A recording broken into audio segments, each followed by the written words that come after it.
ఈ లబ్ధిదారులే తనను కాపాడతారని జగన్మోహన్ రెడ్డి అనుకుంటున్నారు. నేను జగన్మోహన్ రెడ్డి ముఖ్యమంత్రి అయిన 4 మాసాల్లోనే చెప్పా. నా ప్రెస్ మీట్లు చూడండి మీరు.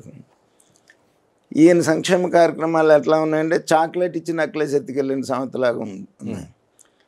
ఇచ్చేది 10 రూపాయలు, ప్రజల దగ్గర పీడించుకునేది 1000 రూపాయలు. ప్రజల్లోకి వెళ్ళి అడుగుతున్నాం. ఒక చేత్తో ఇస్తున్నారు, ఇంకో చేత్తో లాగుతున్నారు. అలాగే రక్తం పిండుతున్నారు. ఏమంటే నా 50 సంవత్సరాల రాజకీయ జీవితంలో నేను 25 సంవత్సరాలు శాసనసభ్యుడిగా ఉన్నాను.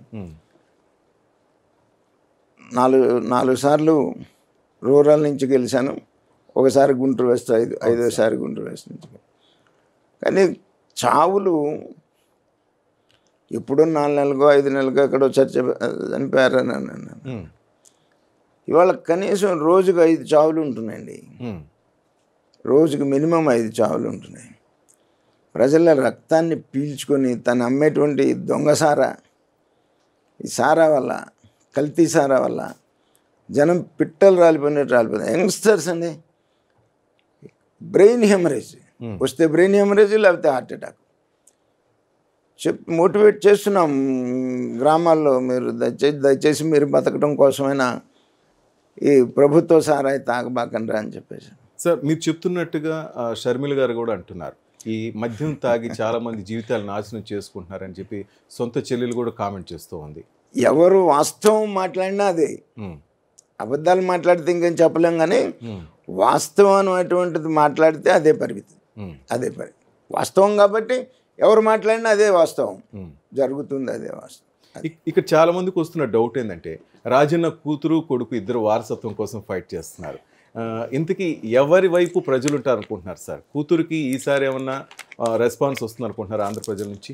జగన్మోహన్ రెడ్డిని చూశారు, ఎందుకంటే ఒక్క ఛాన్స్ అన్న తర్వాత రాజశేఖర రెడ్డి గారిని మరిపిస్తానని చెప్పేసి జనాన్ని నమ్మించాడు.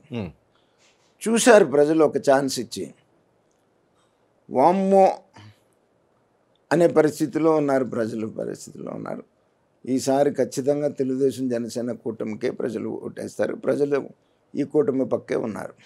రైట్. ఇక మొత్తం మీద సార్, స్టేట్ వైడ్ మొత్తం చూస్తుంటే ఏ విధంగా ప్రజల నుంచి మీ పార్టీకి రెస్పాన్స్ వస్తూ ఉంది? ఎందుకంటే మార్పు కోరుకోవాలని చాలామంది మీరు చెప్తున్నట్టే చూస్తున్నాం, కానీ అవతల వైపు కూడా అదేవిధంగా డబ్బు వెదజల్లుతూ ఉన్నారు.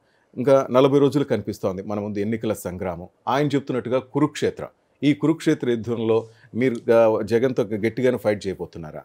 ముఖ్యంగా సత్యనపల్లి నుంచి మీరు. డబ్బు ఒక్కటే ఎన్నికల్లో ప్రధానం అని నేను అనుకోనండి. డబ్బు అవసరమే, కానీ డబ్బు ఒక్కటే అవసరమని నేను అనుకోను, పనిచేస్తుందని నేను అనుకోను. అలా అనుకుంటే తెలంగాణ బీఆర్ఎస్ ఎందుకు ఓడిపోతుందండి? బీఆర్ఎస్ దగ్గర డబ్బు తక్కువ ఉందా? తక్కువేం లేదు కదా. ఇక్కడ ప్రజలు మార్పు కోరుకున్నారు, మార్పు కోరుకుంటున్నారు. అంటే ఇక్కడ ప్రజలు మార్పు, తెలంగాణలో ప్రజలు ఒక ఆలోచనతో మార్పు కోరుకుంటే, ఆంధ్రాలో రాక్షసత్వానికి సైకో కూడినటువంటి ఈ సైకోని ఎంత తొందరగా ఇంటికి పంపిద్దామా అనేటువంటి ఆలోచనలో ప్రజలు ఉన్నారు. చంద్రబాబు నాయకత్వం మీద మీకు నమ్మకం ఉందా? ఎందుకంటే చాలా కామెంట్ చేస్తుంటారు చాలామంది, ఆయన మారాలి అంటుంటారు. మారారని మీరు అనుకుంటున్నారా? మారారని అనుకుంటున్నాను. లోకేష్ నాయకత్వం మీద సార్, పరిణితి చెందిన రాజకీయ నాయకుడిగా ఆయన పాదయాత్ర తర్వాత తయారైనాడు పరిస్థితి. రాష్ట్రానికి లీడర్షిప్ కొరత లేకుండా మెచ్యూరిటీ వచ్చిందని నేను అనుకుంటున్నాను. పవన్ కళ్యాణ్ రాక బూస్ట్ అయింది అనుకోవచ్చా పార్టీకి? 100% బూస్ట్ అవుతుంది, 100% బూస్ట్ అవుతుంది. రేపటి రోజున బీజేపీ వస్తే తెలీదు. పొత్తుల విషయం నేను మాట్లాడే పరిస్థితి కాదు పార్టీలో. పొత్తుల విషయం అది మా అధినాయకుడు చంద్రబాబు నాయుడు గారు చూసుకుంటారు తప్ప పొత్తులతో మాకేం సంబంధం లేదు. పొత్తుల విషయం